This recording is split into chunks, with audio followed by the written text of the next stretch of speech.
Hello guys, मैं हूं सौरभ और ओनली यूपीएससी के इस प्लेटफॉर्म पे आपका बहुत बहुत स्वागत करता हूं। ओनली यूपीएससी की टीम आपके लिए लेकर आई है यूपीएससी सिलेबस पे आधारित कंप्लीट जीएस के वीडियो सीरीज। और इसके साथ साथ इसी चैनल पे आपको रेगुलरली शाम को 5 बजे करंट अफेयर्स के क्लासेस भी दिए जा रहे हैं। और ये सभी क्लासेज यूपीएससी ओनली की तरफ से एक फ्री इनिशिएटिव के तहत लाया गया है, तो ये सभी क्लासेज आपके लिए बिल्कुल ही मुफ्त हैं। आप इन क्लासेस के पीडीएफ अगर प्राप्त करना चाहते हैं तो ओनली यूपीएससी के इस टेलीग्राम चैनल से ज़रूर जुड़ें। आपको वहाँ पे क्लासेस के बारे में अन्य इन्फॉर्मेशन भी शेयर किए जाते रहते हैं। तो उम्मीद करता हूँ ओनली यूपीएससी की ये फ्री इनिशिएटिव आपके लिए काफ़ी उपयोगी साबित होगी। तो चलिए बढ़ते हैं आज के सेशन की तरफ। तो हमने कल पढ़ा था पेनिनसुलर इंडिया के सभी राज्यों के माउंटेन्स और उनके रेंजेस के बारे में। तो हमने पिछले क्लासेस में महाराष्ट्र, फिर कर्नाटक, गुजरात, आंध्र प्रदेश, तमिलनाडु, केरला, छत्तीसगढ़, उड़ीसा, बिहार, झारखंड, इन सभी के माउंटेन्स और उनके रेंजेस के बारे में हमने देखा था। तो पिछली क्लासेस में सबसे पहले हमने देखा था उड़ीसा के बारे में। उड़ीसा में कुछ हिल्स के नाम जिन्हें आपको ध्यान रखना है, जैसे गर्जत हिल, मलयगिरी, महेंद्रगिरी, देवड़ी मुंडा। तो हमने एक ट्रिक के थ्रू इसे याद भी रखा था, GMDM। उसके बाद जब हम आगे बढ़े छत्तीसगढ़ में, तो छत्तीसगढ़ में माउंट गौरलता सबसे नॉर्दर्न पार्ट ऑफ छत्तीसगढ़ में था। उसके बाद जैसे हम साउथ की तरफ बढ़ते हैं तो हमें Ramgarh hills, Dhanvantari hills, Dandakaranya plateau और बेलाडीला, ये सब पर्वत मिलते हैं। उसके बाद हम चले थे झारखंड में। तो झारखंड में हमें दिखाई दिए छोटा नागपुर के पठार, पारसनाथ के पठार और फिर हजारीबाग रेंजेज। हजारीबाग रेंजेज के बाद हमने देखा बिहार के मैप। तो बिहार के मैप में हमें सिर्फ राजमहल के हिल दिखाई दिए और ये रेसिडुअल माउंटेन के पार्ट हैं। तो पिछली क्लास में मैंने एक क्वेश्चन पूछा था आपसे कि पेनिनसुलर इंडिया का जो हमने कल आखिरी में पहाड़ के नाम पढ़े थे, राजमहल हिल, ये एक रेसिडुअल माउंटेन का एग्जाम्पल था। इसी तरह हमने पेनिनसुलर इंडिया के शुरुआती के दिनों में एक रेसिडुअल माउंटेन के एग्जाम्पल पढ़े थे, उसका नाम क्या था। तो उम्मीद करता हूँ आपने सही उत्तर सोचा होगा। कमेंट में ज़रूर आप अपना उत्तर बताइए। इसका सही उत्तर था अरावली पर्वत, जो कि राजस्थान में मुख्य तौर पे पाया जाता है। वैसे तो उसका फैलाव, उसका विस्तार गुजरात से लेकर के नई दिल्ली तक है, लेकिन मुख्य रूप से वो राजस्थान में पाया जाता है। ठीक है, तो चलिए अब पेनिनसुलर इंडिया, ये जो प्रायद्वीपीय भारत है, इसके कुछ पासेस के बारे में, इसके कुछ दर्रों के बारे में जान लेते हैं कि ये जो प्रायद्वीपीय भारत है इसमें कौन से इंपॉर्टेंट दर्रे हैं, कौन से मुख्य दर्रे हैं जो हमें ध्यान में रहने चाहिए। तो सबसे पहले हम चलते हैं राजस्थान, और राजस्थान में अरावली पर्वत पे, अरावली पर्वत के पास ही एक दर्रा है जिसका नाम है हल्दी घाटी पास। तो आप राजस्थान के मैप में ये दिखाया हुआ आपको मिलेगा नहीं, तो आप नोट डाउन कर लें, पासेस इन पेनिनसुलर इंडिया। तो प्रायद्वीपीय भारत के मुख्य पासेस के बारे में, मुख्य दर्रों के बारे में हम पढ़ रहे हैं। तो सबसे पहले हमने पढ़ा हल्दी घाटी पास। ये हल्दी घाटी पास राजस्थान में तो है, लेकिन पास हमेशा दो स्थानों को कनेक्ट करेगा, दो स्थानों को जोड़ेगा। तो हल्दी घाटी का पास, ये जो दर्रा है, ये किन किन स्थानों को जोड़ रहा है हमें ये भी पता होना चाहिए। तो ये है राजसमंद। ये राजसमंद एक जगह है राजस्थान में, और दूसरी ओर ये पास कनेक्टेड है पाली, जो कि उदयपुर एक जगह है, उदयपुर डिस्ट्रिक्ट है राजस्थान का, उसके पास। तो आप ये ध्यान रखेंगे कि राजसमंद और पाली के बीच में जो पास है, उस पास का नाम है हल्दी घाटी पास। ठीक है, उसके बाद हम पेनिनसुलर इंडिया में सीधे साउथ की तरफ बढ़ेंगे। तो हल्दी घाटी के बाद अब चलते हैं राजस्थान से साउथ की ओर जब बढ़ेंगे तो महाराष्ट्र, मुंबई में एक इम्पॉर्टेंट पास है, उसके बारे में पढ़ लेते हैं। तो जब महाराष्ट्र की ओर जाते हैं तो हमें दो पास मिलते हैं, किसके किसके बीच? मुंबई से पुणे जाने के बीच में और मुंबई से नासिक जाने के बीच। तो जो मुंबई से नासिक जाने के बीच में जो पासेज मिलती है उस दर्रा का नाम है थाल घाट, ठीक है। और मुंबई से जो पुणे जाने के लिए मिलता है, जो दर्रा मिलता है रास्ते में, उसका नाम है भोर घाट, ठीक है। तो आपको पता होना चाहिए कि राजमंड और पाली के बीच में जो पास है, इस पास का नाम है हल्दी घाटी पास, ठीक है। और इसी तरह मुंबई से नासिक जाने के बीच में जो पास है उसका नाम है थाल घाट। उसी तरह मुंबई से पुणे जाने के बीच में जो पास है उस पास का नाम है भोर घाट। तो उम्मीद करता हूँ आपको इन दर्रों का लोकेशन अब ध्यान में रहेगा। तो हमने पढ़ा सबसे पहले राजस्थान में, ये राजस्थान का पास है जो कि हमें मिला हल्दी घाटी के नाम से, राजस्थान। और फिर जब हम महाराष्ट्र गए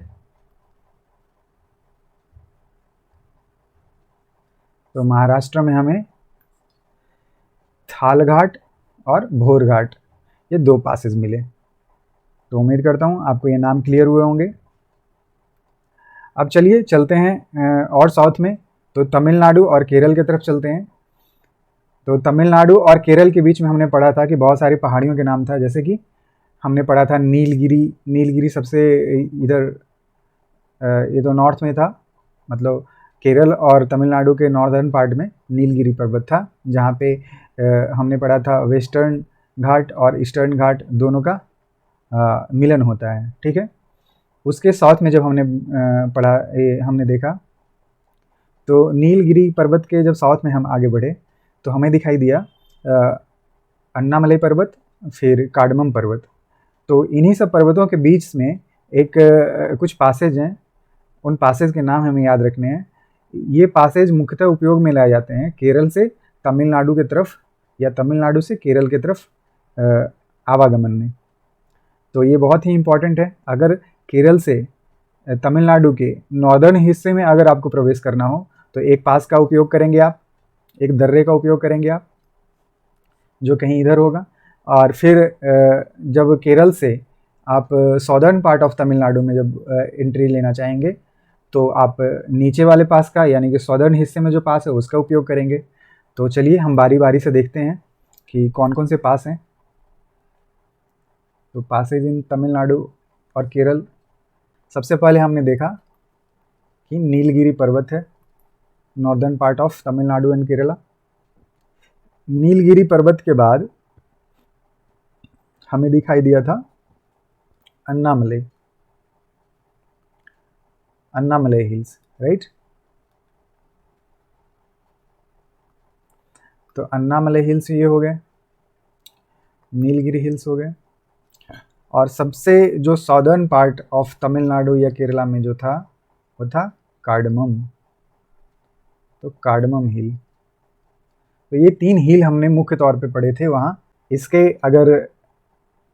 अगर हम देखें कि ये अपना सॉदर्न पार्ट ऑफ इंडिया है, तो इधर साइड कौन सा स्टेट मिलेगा आपको? इधर वेस्ट के साइड मिलेगा आपको केरला, इधर साइड है ना, इधर साइड आपको केरल मिलेगा और इधर तमिलनाडु मिलेगा, ठीक है। इधर आपको तमिलनाडु मिलेगा। तो अगर केरल से तमिलनाडु के नॉर्दर्न हिस्से में प्रवेश लेना हो यानी कि इधर जो एरिया है एक कोयम्बटूर जगह है। तो अगर केरल से आपको कोयम्बटूर की तरफ जाना हो तो आप इस पास का उपयोग करेंगे, और केरल से अगर आपको मदुरई के साइड जाना हो, मदुरई यानी कि सॉदर्न पार्ट ऑफ तमिलनाडु में जो है मदुरई, अगर आपको सॉदर्न पार्ट ऑफ तमिलनाडु में जाना है तो आप इस पास का उपयोग करेंगे। तो इस पास का नाम है पाल घाट, ठीक है, और इस पास का नाम है सेन गोट्टई। तो उम्मीद करता हूँ आपको ये पासेज अब ध्यान में रहेंगे इनके लोकेशन के साथ। ये नीलगिरी पर्वत है, ये अन्नामलई पर्वत है, और ये कार्डमम पर्वत है। इनके बीच बीच में ये पर्वत का मैंने सिंबल बनाया है।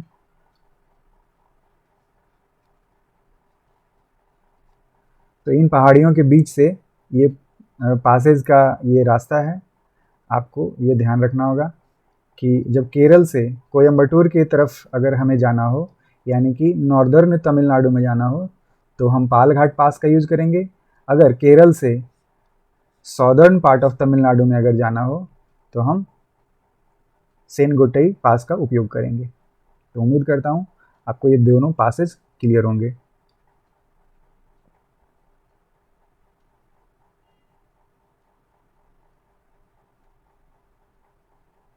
तो अभी तक हमने पढ़ा पासेज इन पेनिनसुलर इंडिया। ये इम्पॉर्टेंट पासेज थे। एक तो राजस्थान में हल्दी घाटी पास, जो कि राजसमंद और पाली को जोड़ता था। और फिर महाराष्ट्र में पढ़ा हमने कि मुंबई से नासिक जाने के लिए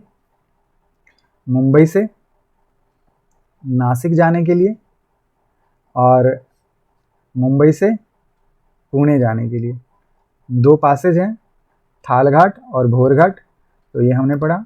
उसके बाद अब केरल से तमिलनाडु की तरफ आने के लिए दो पासेज हैं, एक पाल घाट और एक सेनगोट्टई। तो उम्मीद करता हूँ ये आपको बिल्कुल ही क्रिस्टल क्लियर होगा, इसका लोकेशन और इसके नाम।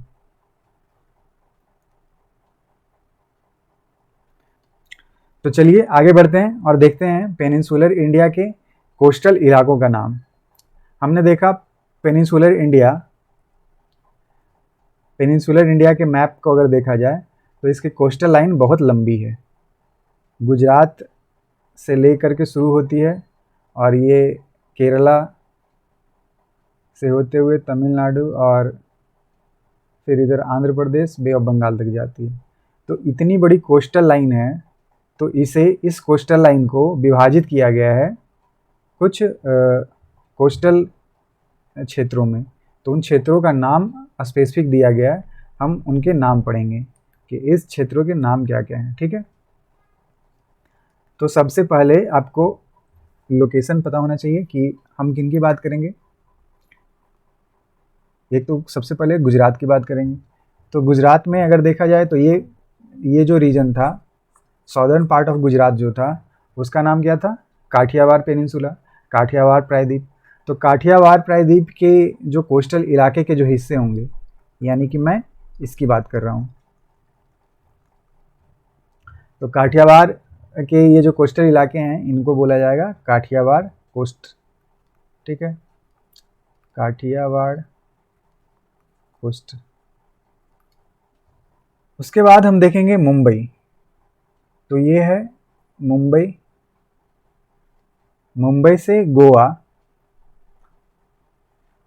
से गोवा तक का जो कोस्टल लाइन है, इस कोस्टल लाइन को एक नाम दिया गया है। क्या नाम दिया गया है? कोंकण। ये कोंकण कोस्ट लाइन है, ठीक है।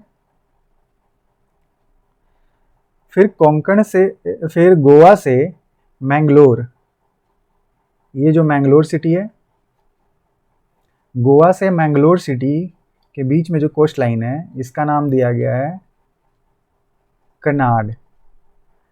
तो कहीं कनाड लिखा हुआ रहता है या कहीं कन्नड़ लिखा हुआ रहेगा, कन्नार लिखा हुआ रहेगा। तो आपको दोनों का मतलब एक ही है। कन्नाड़ और कन्नार मैं दोनों लिख देता हूँ, ठीक है। तो ये गोवा से मैंगलोर के बीच का कोस्टल लाइन हो गया। अब मैंगलोर से बिल्कुल नीचे तक का जो southern most part of Indian peninsular reason है, अब मैं इसकी बात कर रहा हूँ। तो जो बाकी बचा हुआ जो कोस्टल लाइन है, इसको कहा जाता है मालाबार। आपने बहुत बार नाम सुना होगा इसका, ये बहुत फेमस है और बहुत बार ये प्रश्न में पूछे भी गए हैं बहुत सारे एग्जाम्स में। तो मालाबार कोस्ट लाइन किसे कहा गया है? मैंगलोर से लेकर के नीचे सॉदर्न पार्ट ऑफ इंडिया तक। तो हमने कितने कोस्ट लाइन पढ़े अभी वेस्टर्न पार्ट ऑफ इंडिया में, मतलब वेस्टर्न घाट के साइड में? तो हमने पढ़े सबसे पहले कोंकण, तो ये कोंकण का हिस्सा हो गया। कोंकण किसके किसके बीच में है? तो मुंबई से गोवा के बीच में। उसके बाद हमने पढ़ा कन्नाड़ या कन्नार, तो ये जो कोस्टल लाइन है गोवा से मैंगलोर के बीच में, और मैंगलोर से नीचे southern part of Tamil Nadu Kerala की बात करें तो यहाँ पे जो हिस्सा है कोस्टल लाइन का, इसे कहा जाता है मालाबार कोस्ट। तो उम्मीद करता हूँ ये नाम क्लियर हुए होंगे। और गुजरात के साइड तो हमने पढ़ा काठियावाड़ कोस्ट, ठीक है। अब चलिए ईस्टर्न घाट की बात करते हैं। ईस्टर्न घाट में ये जो तमिलनाडु और थोड़ा सा आंध्रा का पार्ट भी, आंध्र प्रदेश की पार्ट, तो तमिलनाडु से लेके थोड़ा आंध्र प्रदेश के हिस्से तक ये जो फैला हुआ कोस्ट है, इसका कोस्ट का नाम है कोरोमंडल कोस्ट। तो कोरोमंडल कोस्ट, तो उम्मीद करता हूँ आपको नाम क्लियर होगा, कोरोमंडल कोस्ट। फिर कोरोमंडल कोस्ट के ऊपर जो आंध्र प्रदेश का हिस्सा है, इस आंध्र प्रदेश के हिस्से को हमने कहा जाता है आंध्रा कोस्ट, ठीक है। तो इसे कहा जाता है आंध्रा कोस्ट। और आंध्रा कोस्ट से ऊपर यानी कि उड़ीसा के आसपास, उड़ीसा का रीजन से बे ऑफ बंगाल की तरफ तक ये जो हिस्सा है, इस हिस्से को कहा जाता है उत्कल कोस्ट, ठीक है। यहीं पे एक और नाम आपको आंध्रा और उत्कल कोस्ट जो है वो कंबाइन रूप से उसके ज़्यादातर हिस्से को, पूरा नहीं, ज़्यादातर हिस्से को, इस हिस्से को एक और नाम दिया गया है जिसका नाम है नॉर्दर्न सरकार, ठीक है। तो हमने कितने कोस्ट के नाम पढ़े अभी तक ईस्टर्न कोस्ट ऑफ इंडिया में? तो इधर हमने पढ़ा कोरोमंडल कोस्ट, कोरोमंडल के बाद आंध्रा कोस्ट, आंध्रा के बाद उत्कल कोस्ट। उत्कल कोस्ट और आंध्रा कोस्ट को कंबाइन रूप से आप समझ सकते हैं नॉर्दर्न सरकार। एक्चुअली इसका कुछ पोर्शन है, नॉट कंबाइन रूप से, एग्जैक्टली ये कंबाइन रूप से नहीं कहा जाता है, इसके बीच का कुछ पोर्शन है। आप ध्यान रखेंगे कि उड़ीसा से बे ऑफ बंगाल की तरफ जो हिस्सा है और आंध्र प्रदेश का भी कुछ हिस्सा, इसको हम बोलेंगे कंबाइन रूप से नॉर्दर्न सरकार। तो इधर इम्पॉर्टेंट है नॉर्दर्न सरकार और कोरोमंडल कोस्ट अपने ईस्ट कोस्ट वाले एरिया में। और जब वेस्ट कोस्ट के हिस्से में आते हैं तो मालाबार कोस्ट, कन्नाड़ या कन्नार, कोंकण और काठियावाड़। तो उम्मीद करता हूँ आपको ये कोस्टल लाइन क्लियर हुए होंगे। चलिए इसे नोट डाउन कर लेते हैं। Coastal line of peninsular India, तो प्रायद्वीपीय भारत के तटीय इलाकों की बात कर रहे हैं। तो तटीय क्षेत्र में सबसे पहले हमने देखा, हम इसे बांट देंगे दो हिस्सों में। कौन कौन? वेस्टर्न घाट और ईस्टर्न घाट। तो पहले वेस्टर्न घाट की बात करेंगे हम। तो वेस्टर्न घाट में जो हमने सबसे पहले पढ़ा वो था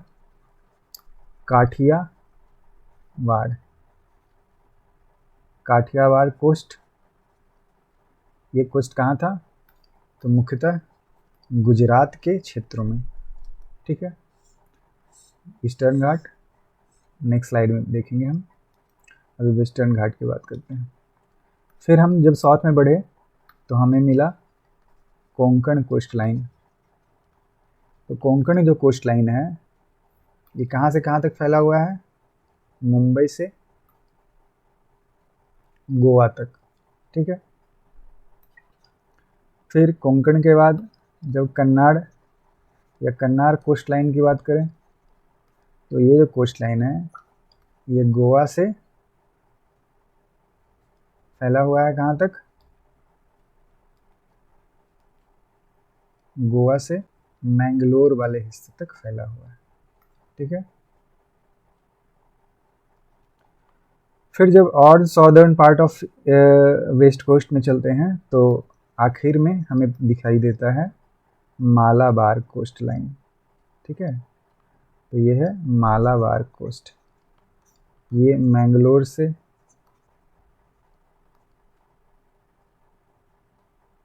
केरल के एंड तक आता है। तो हम डायरेक्टली इसे लिख देते हैं ये केरल के कोस्टल इलाके में आता है, ठीक। तो वेस्टर्न घाट उम्मीद करता हूँ कि आपको क्लियर हुआ होगा। वेस्टर्न घाट के बाद अब ईस्टर्न घाट की बात करते हैं। ईस्टर्न घाट ऑफ इंडिया में जो सबसे पहला कोस्टल लाइन पढ़ा था सबसे सॉदर्न पार्ट में, वो क्या था? कोरोमंडल कोस्ट। ये फैला हुआ था तमिलनाडु से आंध्र प्रदेश के कुछ हिस्से तक, राइट। उसके बाद हमने पढ़ा नॉर्दर्न सरकार। ये हिस्सा आंध्र प्रदेश से लेकर के उड़ीसा तक फैला हुआ था। नॉर्दर्न जो सरकार का हिस्सा है इसी को हमने दो भागों में और पढ़ा था। उसमें कौन कौन से नाम थे? आंध्रा कोस्ट। अगर बोलेंगे तो आंध्रा कोस्ट क्या था? ये सिर्फ आंध्र प्रदेश में फैला हुआ था। और अगर हम बोले उत्कल कोस्ट तो ये उड़ीसा के क्षेत्रों में फैला हुआ था। तो ये हमने सारे कोस्टल लाइन पढ़ लिए। उम्मीद करता हूँ कि आपको ये सारा कोस्टल लाइन बिल्कुल लोकेशन के साथ याद हो गया होगा। सबसे पहले हमने गुजरात के क्षेत्रों के बारे में पढ़ा, फिर मुंबई से गोवा वाले क्षेत्र कोंकण, उसके बाद कन्नार और मालाबार। तो काठियावाड़, कोंकण, कन्नार और मालाबार 3 के है, यहाँ भी के, यहाँ भी के, यहाँ भी के, 3 के और 1 एम, तो ट्रिपल के एम, ठीक है। और इधर हमने पढ़ा नॉर्दर्न सरकार और कोरोमंडल, ठीक है। तो उम्मीद करता हूँ आपको ये नाम याद हो गए होंगे। तो आप कमेंट सेक्शन में बताइए कि आपको ये लेक्चर कैसा लगा, और इसके अगर पीडीएफ आपको देखने हैं तो आप देख सकते हैं इस टेलीग्राम चैनल पे, जो कि ओनली यूपीएससी के नाम से ही है। लिंक डिस्क्रिप्शन में दिया हुआ रहेगा। चलिए, तो आज का सेशन हम यहीं पे समाप्त करते हैं। मिलते हैं आपसे अगले सेशन में। तब तक के लिए आप अपना ख्याल रखिए। धन्यवाद।